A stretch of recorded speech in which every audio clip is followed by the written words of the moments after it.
Welcome everyone to our first Women AirMiners hosted event. My name is Jason Grillo. I'm the event director for AirMiners. I'm so excited for this event today. This is a product of efforts by Anjali Underwood and Siobhan Montoya-Lavender, who worked tirelessly to make this event happen. After the tail end of things, we'll introduce you to them. But we have a fantastic panel today. We're here today to talk about how women who are air miners have built successful companies, impactful companies, some of the challenges they faced, and to learn and develop and grow so that we can achieve a greater sense of gender equity, equality in the air miners community, in carbon removal, in the tech sector at large. You know, I shared a document earlier from Silicon Valley Bank that outlined exactly the disparities, gender disparities that we see among leadership. So thank you to our moderator, Jennifer Wagner, for providing that to us. And with that, I encourage you all to enjoy the conversation today. I'm going to come on at the very end with a very special Air Miners announcement, so stick around for that moment. But before then, we're going to have a wonderful panel discussion. After the conclusion, after I make the announcements at the end, we'll have our typical networking session in Zoom breakout rooms. So stay here, listen, and you won't be disappointed. So with that, I'm going to give the floor to Jennifer Wagner. Jen. Awesome. Thank you, Jason. So nice to see everybody today. Great attendance. And I want to say a special thank you to Jason as a man for pulling together this panel. I think it's really exciting to see so many women doing really cool things in CDR. So for me, I'm particularly excited because those are kind of two areas that are near and dear to my heart: carbon removal and diversity. So I think it's going to be a great session. So before I introduce our panelists, I'll quickly introduce myself. I see some familiar faces on the line, so nice to see everybody. I'm Jen Wagner, president of a company called Carbon Cure, and we are a CDR startup. We're in high growth mode, and our technology is now being used by just about 300 concrete plants around the world. I will say that if you want to learn more, check out our website, and that we are hiring. Last time I checked, there's 11 postings on our site. So check it out if you're looking for a career change. So now I have the privilege of introducing our panelists. Today we'll be hearing from Allison Myers, president of Fearless Fund, Kelly Herring, CTO and co-founder of Charm Industrial, Karen Rothel-Mendez and Deanna Han, who are both co-founders of the Applied Negative Emissions Center. So to get started, I thought we could maybe start with a round table for each of the panelists. Maybe you can introduce yourself, tell us where you're based, and tell us a bit about your CDR business. So let's start with you, Allison. Thanks very much, and great to see everybody here. So my background is in aquaculture, and specifically, what can we raise in the aquatic environment to produce goods and services. And I became interested in macroalgae for its ability to remove coastal nutrients and then convert that biomass to products. So I run Fearless Fund, which is a nonprofit. We run the research through that entity, and then we're transitioning now to the commercial side. We're funded by DOE ARPA-E to produce macroalgae at energy scale or CDR scale. Thanks, great to be here. Thanks, Allison. Kelly, do you want to go next? Sure. So yeah, I'm Kelly. I'm the CTO and co-founder of Charm Industrial, and Charm has kind of two parts to its business. The first part, which is really the carbon removal, is we're trying to put oil back underground. We'll take plants, we convert it through our process into a carbon containing liquid or an oil of some kind made of plants, and then we inject that deep underground in geologic formations. And then there's another part of our business where we're actually taking that bio oil and upgrading it into different value-added products like hydrogen, industrial chemicals, and syngas for decarbonization of hydrogen production and the steel industry. And yeah, that's Awesome. all I got. Thanks for having me. Great. Karen, do you want to go next, and then we'll finish up with Deanna? Yes, of course. So hello, everyone. I'm Karen. So I'm the co-founder of the Applied Energy Information Center. My background is in chemistry, carbon management, but I've also had interesting roles in climate activism by being the leader of not-for-profit organizations. And also I have a background in academia by being research fellow for some universities around the world. So the Applied Energy Information Center, we try to guide organizations, institutions, and governments into throughout their net zero process, trying to introduce net information technologies into the last stage of their net zero process. So we tend to connect a lot of different innovators into this process. So after the initial consultation, we help them implement the project, being accompanied by all our innovators. So yeah, that's basically what we do. Diana may be able to share a little bit more of her vision of what we are. Hi everyone, I'm Diana. So I'm the other co-founder at the Applied Native Emission Center. So I have very similar background to Karen. So I also have a background in chemistry and carbon management. And besides my job, my role in the Applied Native Emission Center, on the side, I also are currently pursuing a PhD degree in circular business model. As you can see, we have sort of a diverse range of panelists here. So I'd like to start by asking a few questions so the audience can get to know each of you a bit better. So let's start with you, Karen. My question to you is, why do you feel that the field of CDR is so important, and what really excites you about the field? Yeah, so I think that CDR is really important because it is a key piece for us to be able to achieve the Paris Agreement targets.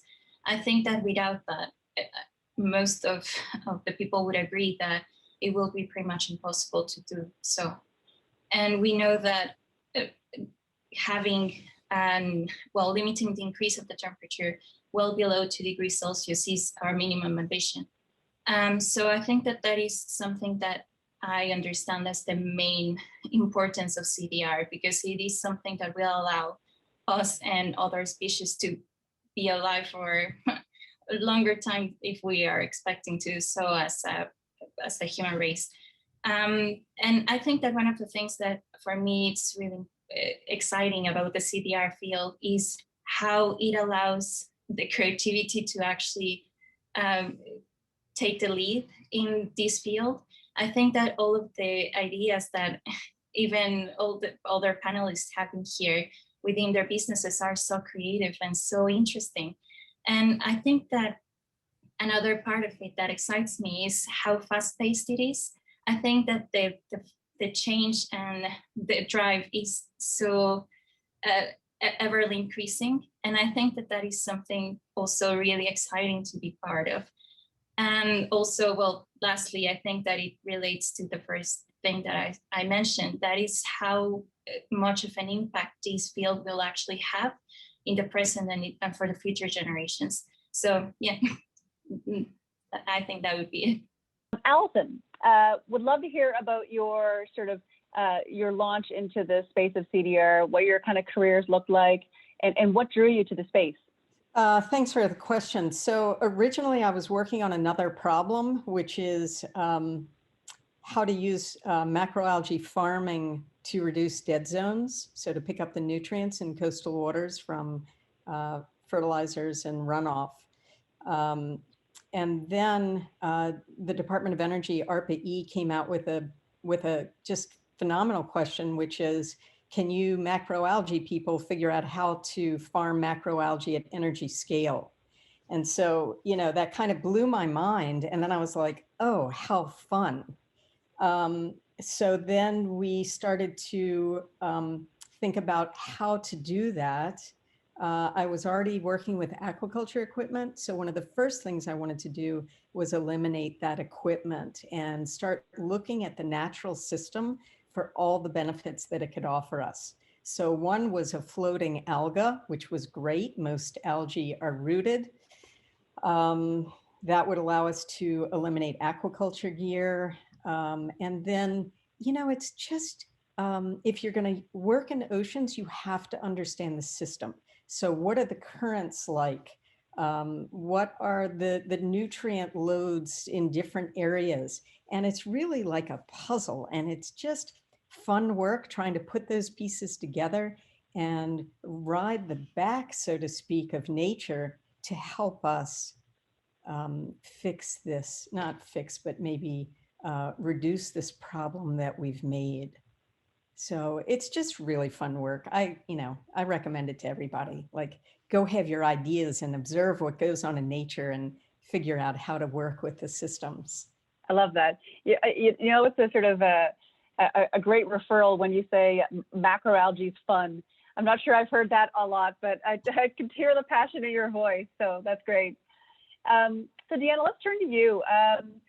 How do you and your organization define success? This actually came from one of the participants, and I'd love to hear a bit about more sort of why you exist, what your mission is, and what does a definition of a successful startup look like to you? Yeah, thank you for that question. So first of all, we do look at the traditional KPIs. So from the sales side, we look at sales lead, how many meetings we get with our potential clients, maybe universities or governments, local councils or businesses, or connect with innovators who like own the solutions. And from the marketing side, we track in terms of the KPIs like our social media channel. And we try to have a regular rollout of blog posts and newsletter. But at the same time, I think we also try to celebrate small wins every week. So we join together on weekly meetings and just share some small wins we get. I think it doesn't have to be these traditional leads of how many contracts we signed. I think it's more because it's such a niche field. I feel like our role in this field should be dynamic. So I think we want to take all the opportunities we can get to educate and inform. So it can be talking to potential clients, just telling them what CDR really is, like why is it important for them? Why is it important, on a larger scale? And then what are some of the innovative solutions out there? I think a lot of reaction we get, they had no idea, biochar exists, or some of these, even carbon cure. When we tell them about that, they're like, wow, that's amazing. They had no idea these solutions exist. I think we take that as a huge win. So any opportunity we can get to really just spread the news that CDR is here to stay. That's great. I love that. Let's turn to Kelly. So I think, something that's been on everybody's mind is COVID, and I think you'd be hard-pressed to find somebody who hasn't been impacted in some way by the pandemic. I'm just wondering, for you and your team, has the pandemic helped or hindered your growth? And what strategies have you all used to keep on track? Yeah, so the pandemic obviously affected everyone in some way. For us, I think it ultimately was a good thing. It allowed us to really take time to reflect and challenge our assumptions where we couldn't necessarily be up and close with hardware and be on site to work on the exact machine. So it forced us to kind of sit back and like, all right, let's go look at our models. Let's look at that paper study again and make sure that we are on track with what we're trying to build. Luckily, we did have funding to like make us through the pandemic. And so I think that was really what saved like us to like be able to breathe during those moments. And I know that was not as easy for everyone else, which is must have been really, really tough. But ultimately, once we were able to like adjust for different work styles, figure out how to make sure that everyone could continue their work as best as you possibly could during the moment, and everyone kind of taking their own like mental health breaks as the pandemic kind of hit them in different ways, we were really able to like use that time to almost force innovation. And that's when we came up with our most recent carbon removal strategy, and spent a lot of time just really trying to figure out who those customers were going to be. And we were able to secure those initial contracts with people like Stripe and Shopify and Microsoft by like kind of having that space to grow this new area of our business. So that was really exciting for us. Great. Great. So I think maybe we'll turn to another topic, which is pretty interesting. So as you can see, there's lots of women represented on the panel here, which is great. So we'd love to dive a little deeper into DEI initiatives. And I mean, personally, I think, DEI, each of those things like diversity, equity, and inclusion are kind of completely different beasts that you have to tackle like one by one.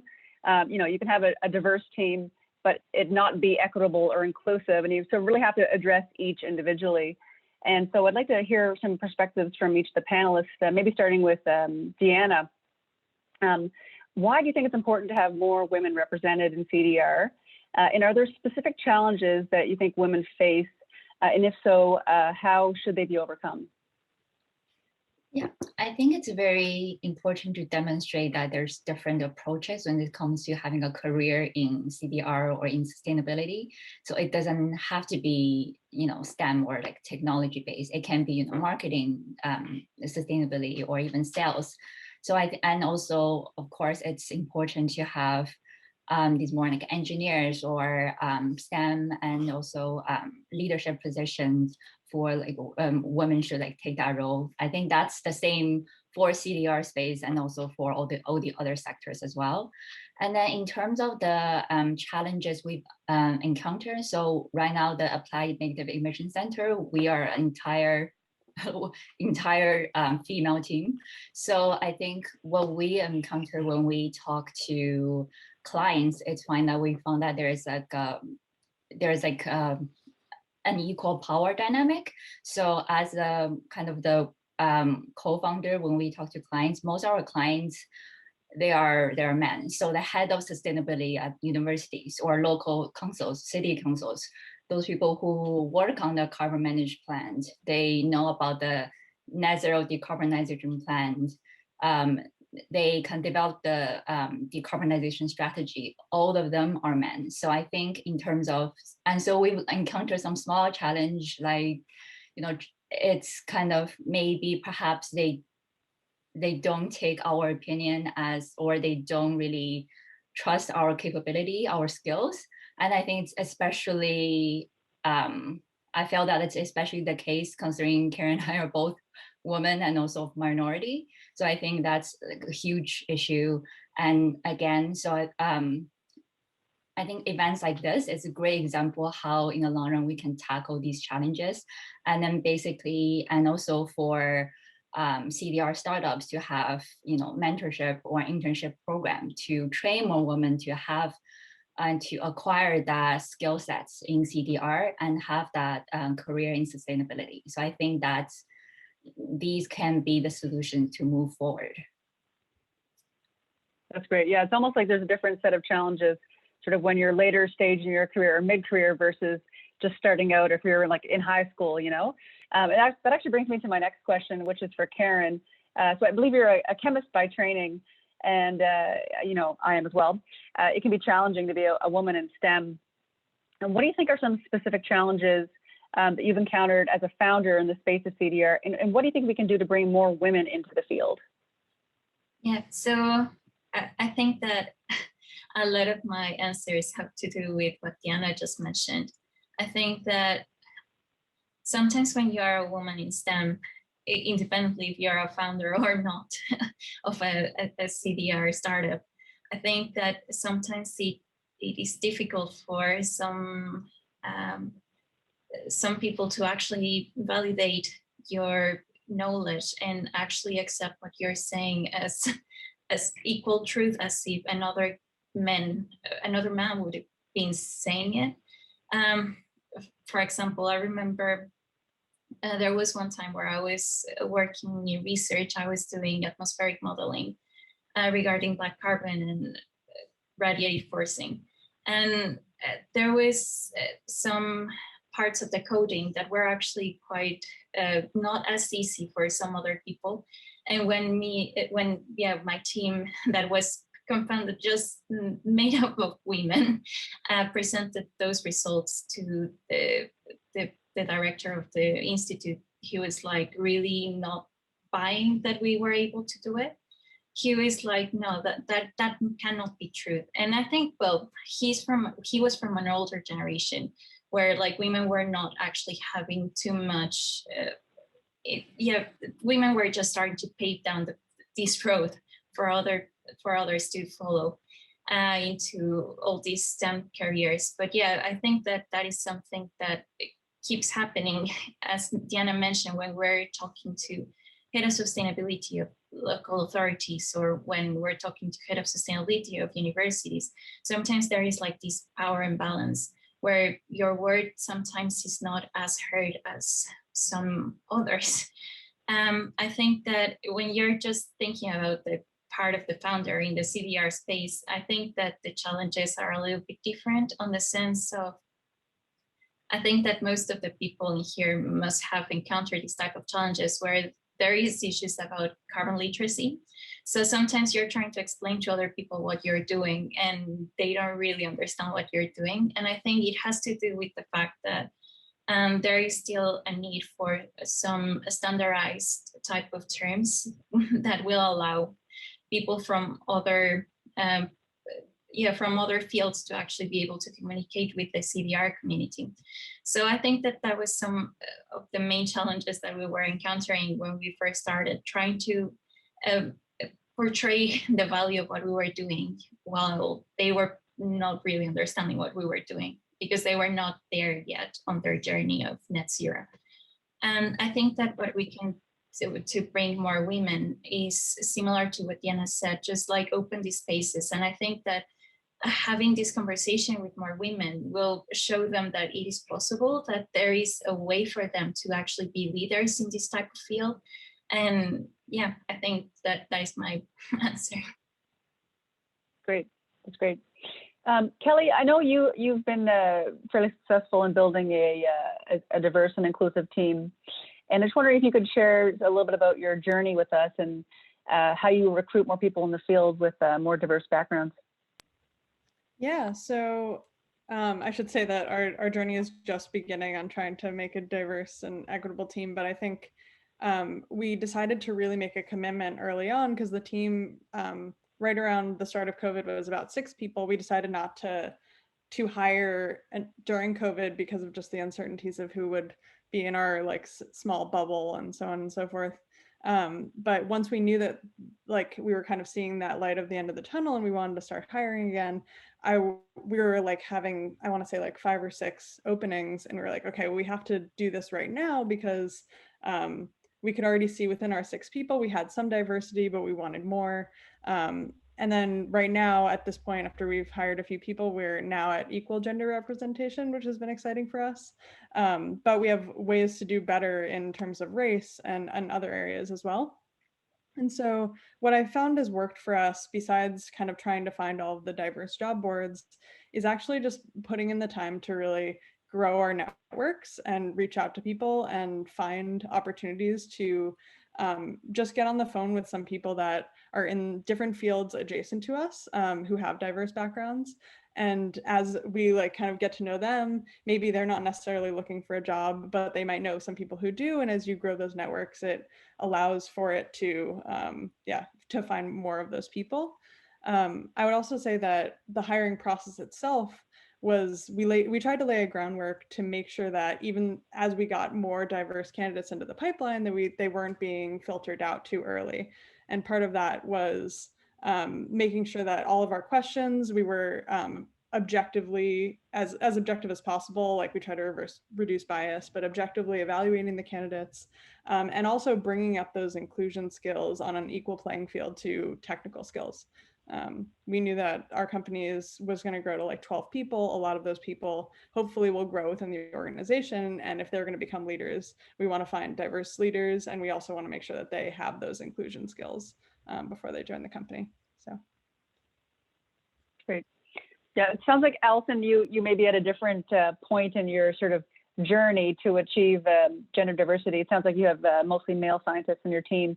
Just wondering if you could speak to sort of your plan for team growth and how diversity might fit in. Yeah, thanks. So interestingly, Fearless Fund, the nonprofit, was founded by a woman and we have a lot of women on the board.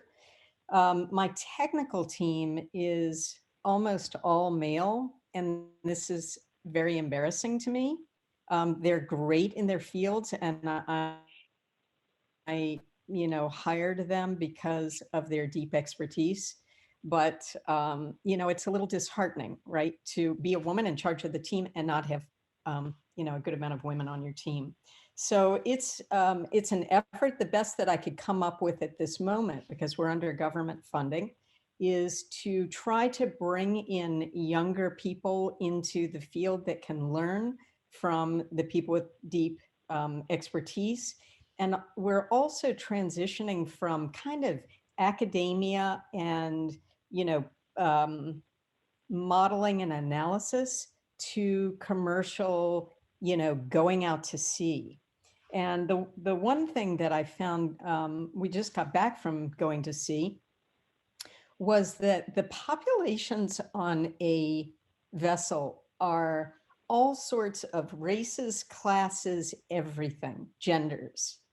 And so I feel very hopeful for the future, because we are going to be an at-sea operation. But I would say for those, in this meeting, if you like boats and you don't get seasick and you like what we're doing, feel free to reach out. Our funding is committed at this moment, but it's never too early to start those conversations, because we will eventually be hiring, and maybe there's some slow ways to work together, to be learning from that deeply academic team, some commercial, but mostly academic. So we look forward to expanding our team. Yeah, I think building your network on both sides, whether you might eventually be hiring or might eventually be looking for work, that never hurts. Yeah. Great point. Okay. So I know there are some folks on the call who are either looking to enter the field of CDR or are actually launching a startup of their own. So I was wondering if the panelists might mind sharing some advice on their own journey. So maybe Kelly, we'll start with you. What advice do you have for people looking to break into the field of CDR? Yeah, so I think if you're here at these sort of panels and these sort of communities, like, you're starting in the right spot, and finding these different people in these communities to talk to and run ideas by and get advice from has been the community at large has been very welcoming, and probably more so than any other industry that I've been in thus far. I would also understand kind of like, what value do you want to bring to these sort of organizations, or what kind of value do you want to bring to the industry generally, and not getting caught up as much in this idea of an industry jump into climate tech, but rather what interesting background do you bring that can provide an interesting perspective in the climate tech industry. And so people on our team, none of them started in climate tech. They've come from oil and gas or in the military, and they all have different interesting pieces of value to bring there. So figuring out where that fits into some of these companies, and knowing kind of what you want. Are you looking to be a co-founder? Are you looking to join a bigger company? What works for you and the way that you enjoy contributing on a team? And where are you most passionate in the field? Because that could be anywhere from policy to CDR work on the technical side to communications, and just bringing all that energy and passion to it as much as possible. And it's when I see people around me who have that energy, you can't help but want to just surround yourself with them and bring them into the work that you're doing. So I think that's a really good point you make, Kelly, because there's probably not very many people who've been, working in CDR for 40 years, because it's a relatively new space, right? So I think to your point about not being afraid to sort of make that lateral move into a new field, and as long as you bring the right sort of attitude and mission alignment, then you're probably a great fit. All right, Karen, let's turn to you. So what was the biggest challenge you faced when launching your startup? And what do you know now that you wish you knew when you originally launched? And do you have any sort of hacks to share? Yes, so I think that one of the biggest challenges at the beginning was to make sure that we found the ideal audience or the ideal client for us. So I think that has to do with the fact that when you're starting a startup, sometimes you will receive a lot of no's. So you will need to make sure to stay strong and be committed to your passion. And that is something that you really believe in, so that you will be able to back your idea up in front of everyone, and make sure that even if you get a few no's, there will be a yes, and that yes will be the one that will change the whole thing for you. And I think that that was one of the main things, to make sure that we didn't give up too early, to make sure that we just stay strong until we found that yes, and that believed in us, and that made us start the journey that we are on now.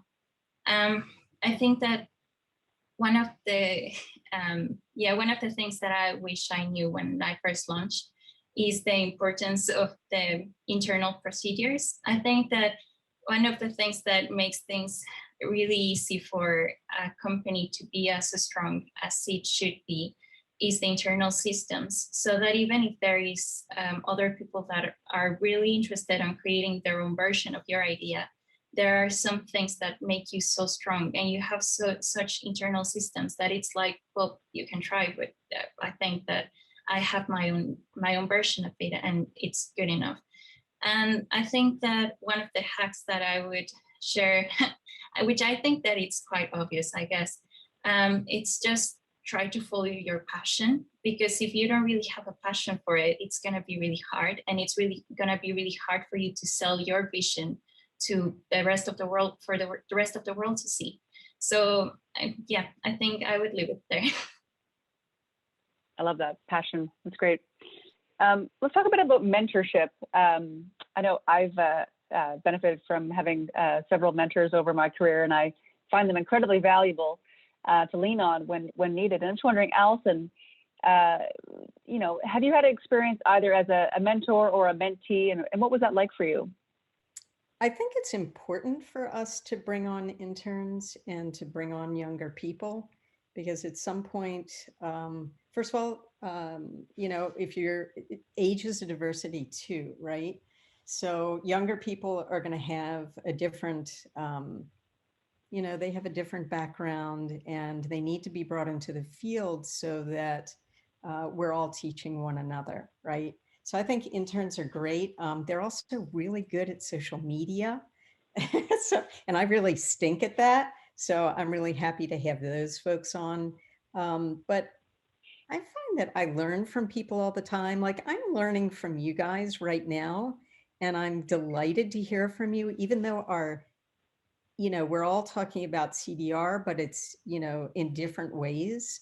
And, there are ways that we can collaborate later. I just, it's really a great community.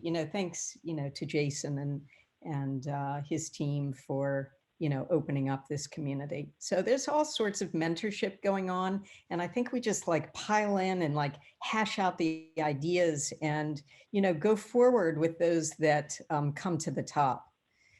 Because we need to, move quickly, and quickly to try and, reduce CO2 in our atmosphere and in our ocean.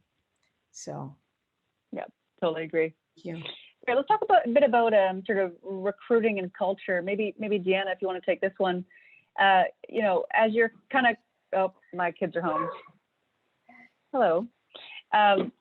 Maintaining your culture can be challenging as you grow. Just wondering if you've used any strategies to cultivate your company's culture. Great question. So in terms of recruitment, I see there are two ways about it. So there's intentional and unintentional. So it's half and half for us. So for intentional, we kind of it's through LinkedIn and job posting. And when it's unintentional, we have potential clients that reach out through us, and they found us through network like AirMiners, or through our social media outreach, what may be on Instagram or Twitter. So I think for people who have reached out to us, they already have that passion. They already have that interest in CDR, in sustainability. So that's something definitely we really value. And I think it's also also like the passion you have, and also if you're flexible, because as a startup, you cannot be just sticking with a very well-defined role. So we stress out from like early on, even in the interview stage, you have to be comfortable with wearing different hats. You have to learn on the job, which is something that I still do every day. And then it's also, you have to be very comfortable work and make that transition between different like sub teams. So when we hire people, we think about how you might fit within the existing team. And then, for example, when it comes to marketing, it can be, temporary 2 of our teammates. And then if we have another project, or if we want to work on the application for a bid for funding, and then we might have to break that team up a little bit and then form another miniature team of 3. So it's to have that flexibility and then the passion. So I think that's very important to build that company culture. And also I think in terms of the hiring during pandemic, Kira and I started this right before pandemic starts, and then she is based in Edinburgh and I was based in Toronto, Canada, so different time zone. So we actually got used to that remote working, different time zones, or working early on before pandemic started. So we actually made a very smooth transition when we start to grow our team. So so we have very dynamic, diverse team. So we have people from the UK and from like Lebanon, and now I'm based in the Netherlands. So so it's definitely to have that, diversity. I think key thing, diversity, flexibility, passion for sustainability and climate change, and then just willingness to make an impact. I think these are some of the key things we look for in our company. That's great. Definitely hearing some common words used throughout the panel today.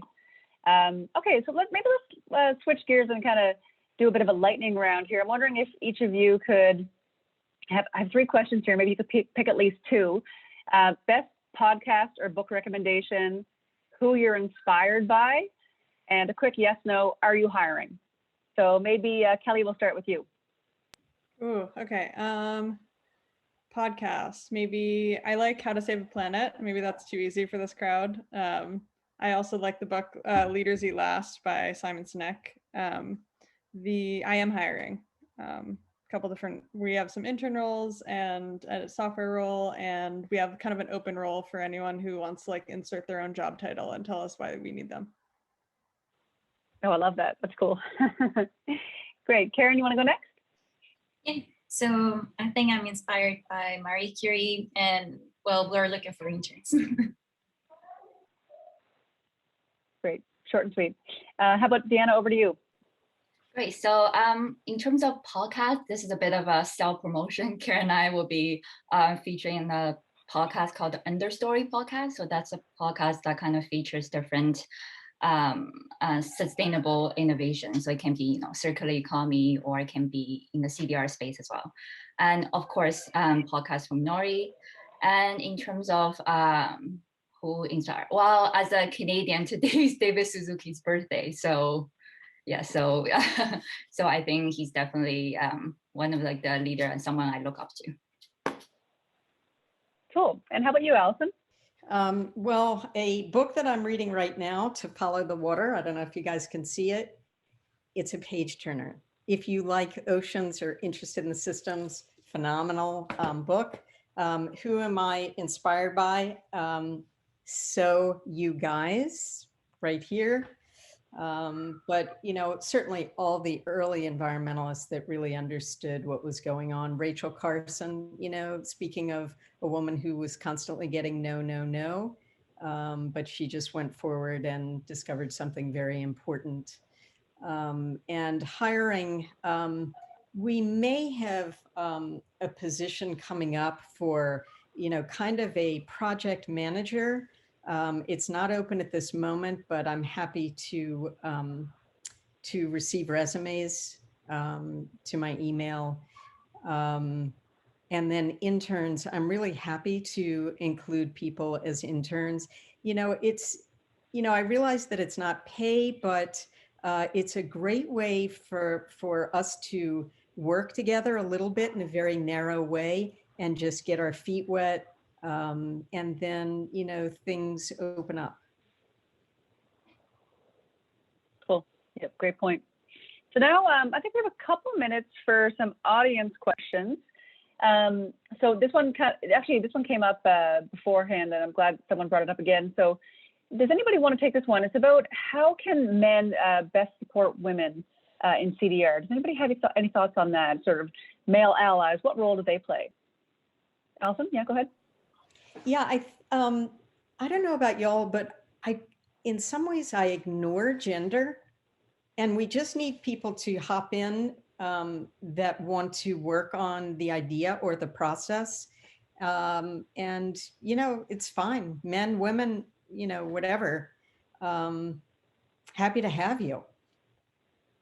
Thanks.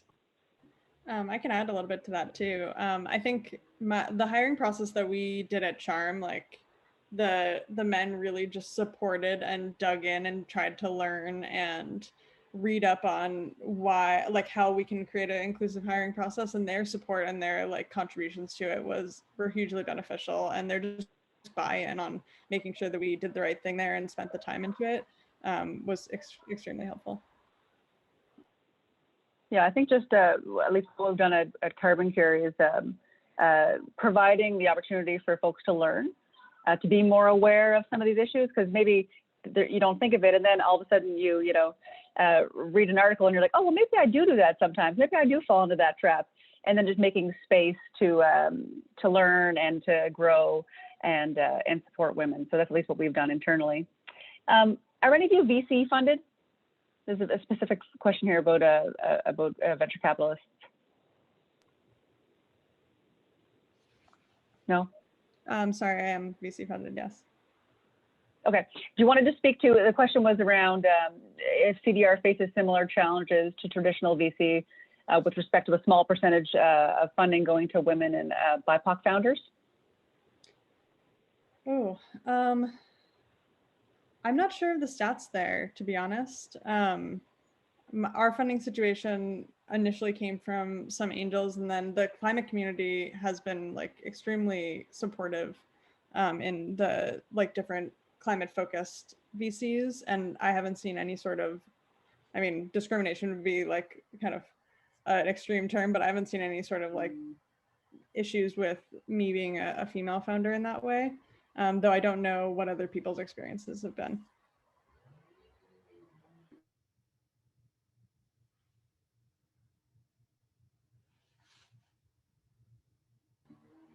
I think you're still muted, Jennifer.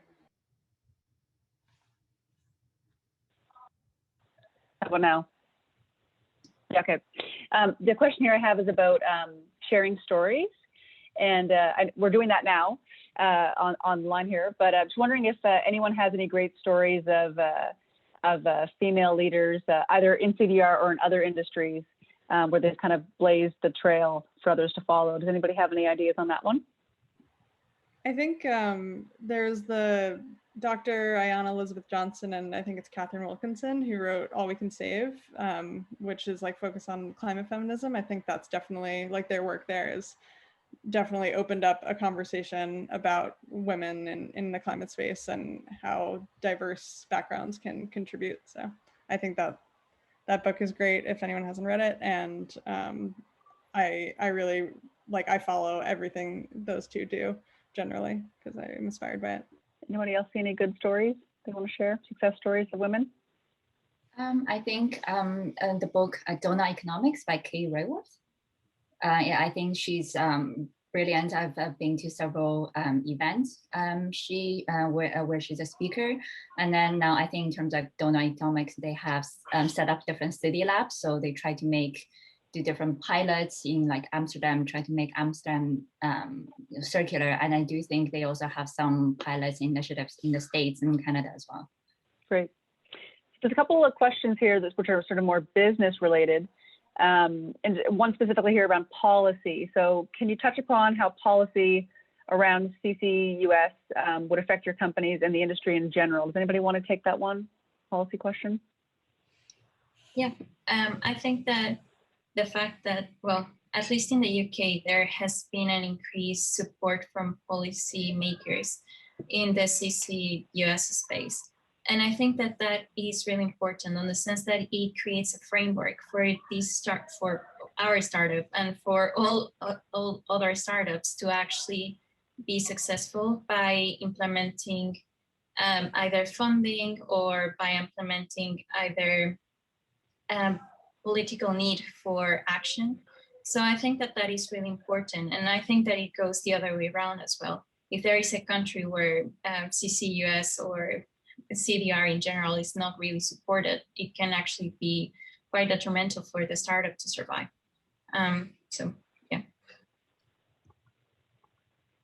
Anyone else have any other perspectives on policy? Quick point, Jen. I think that in terms of CDR, especially ocean CDR, we need to be very careful about what we do and how we do it. This will help us or hurt us in terms of the policy arena. So we just ran an experiment where we sank biomass to the deep sea aboard this vessel that I was on a few weeks ago. And, you know, we did the experiment in a very basic way, but the community really needs to know what happens if you sink biomass to the deep sea in any great quantity. So I think, you know, I tend to be pretty conservative about communicating claims. Like, I generally don't make claims. I just say, here's what I'm doing. And we're trying to get more information. The policy area scares me a little bit because there are all sorts of people who have perceptions about what you're doing, and they come with their own biases. And I don't want that to hurt us, because I really do think we need CDR to reach our goals. So, you know, a little bit of caution and careful communication is good. And get your allies. We're spending a good deal of effort on who we work with in terms of like institutional partners and the way that we work with them. Thanks. Great. So I've got two more questions. Hopefully we can squeeze them both in. So one is around revenue models. So the question is asking whether revenue models in the CDR space are sustainable, and what challenges and opportunities you foresee on revenue generation in the CDR space. Anyone want to take that one? It's kind of an interesting one. I can touch a bit on that. So for us specifically, when we think about CDR right now, our costs are quite high for like per ton of CO2 equivalent. And there are some companies in the space who are willing to pay that high price. But obviously that needs to, in order to be scalable and sustainable, that cost needs to come down over time so we can reach more and more people and more companies and eventually consumers and anyone who wants to offset or go negative in their processes.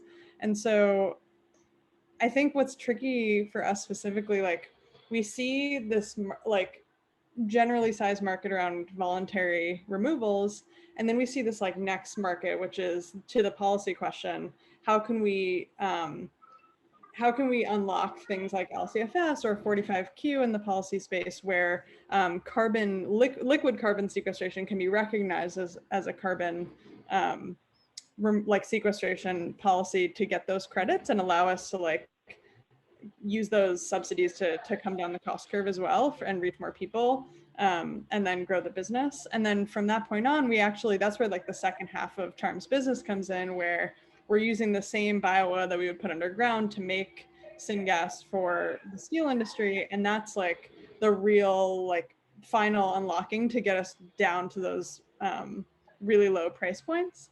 And so it's a weird situation where normally companies kind of go after like a singular market, but in the climate space, you have to almost think about the different, because there's not like a single large market that you're like, okay, I'm going to go grab this big, huge market. You have to find like where your business fits in while it's like while this industry is being established and while that market is being established. And so it's forced us to kind of make different pivots here and there, but it's been interesting nonetheless.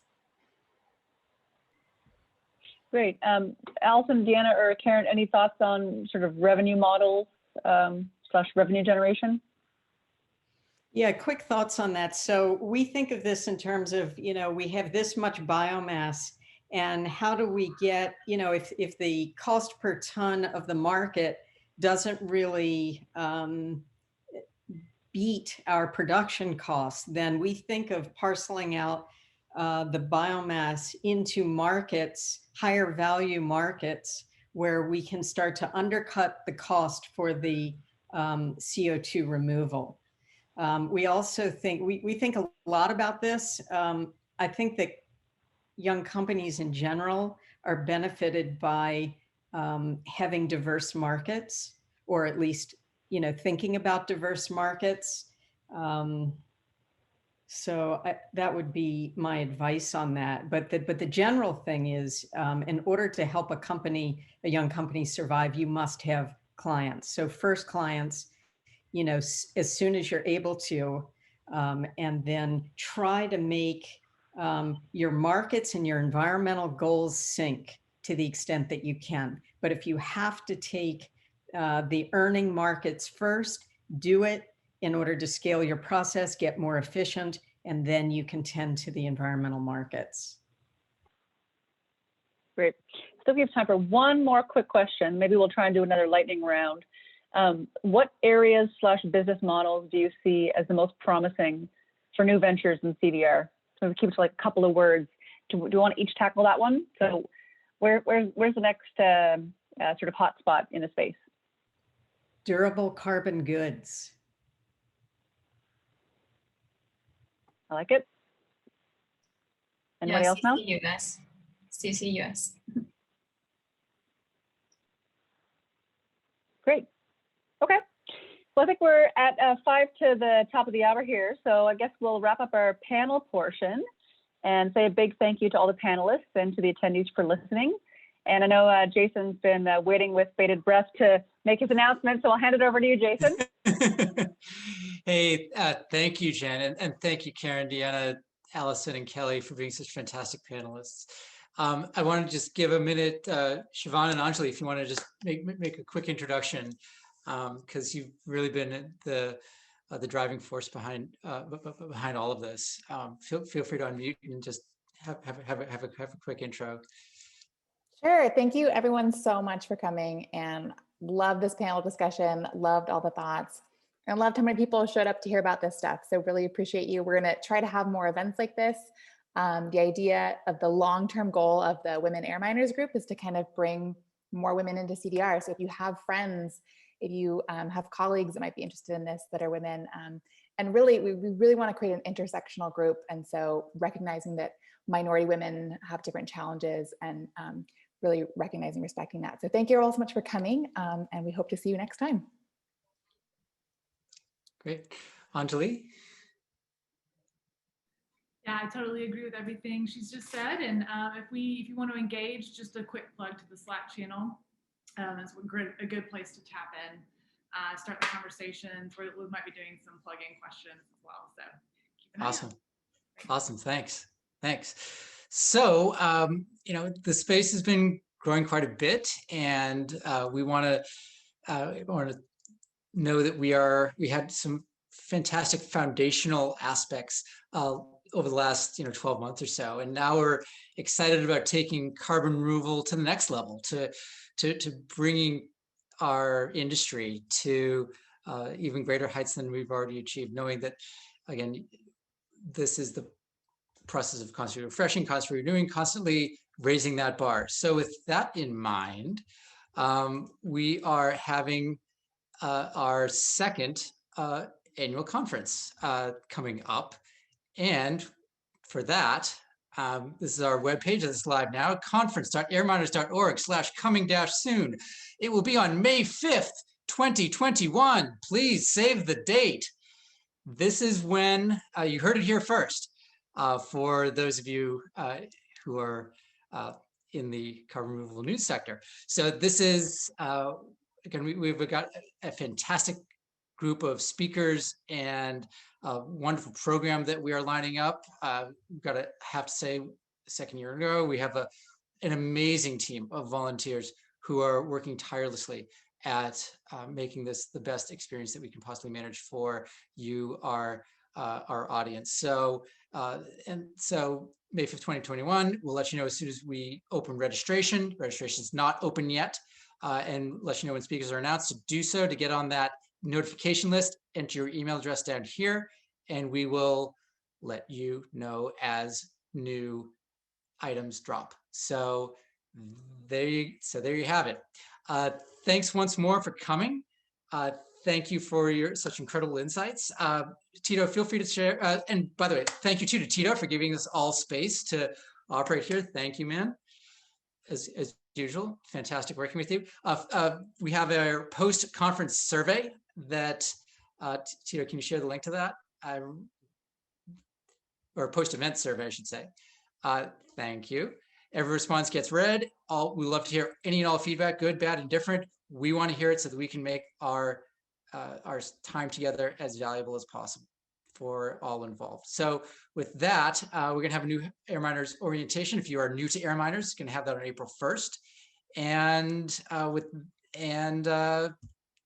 until then, we will also have other events in the month of April that will be for a general audience. So with that in mind, this is the end of our program. Thank you so much, everyone, and we will see you next time. The recording will be up hopefully shortly today or tonight on our YouTube channel.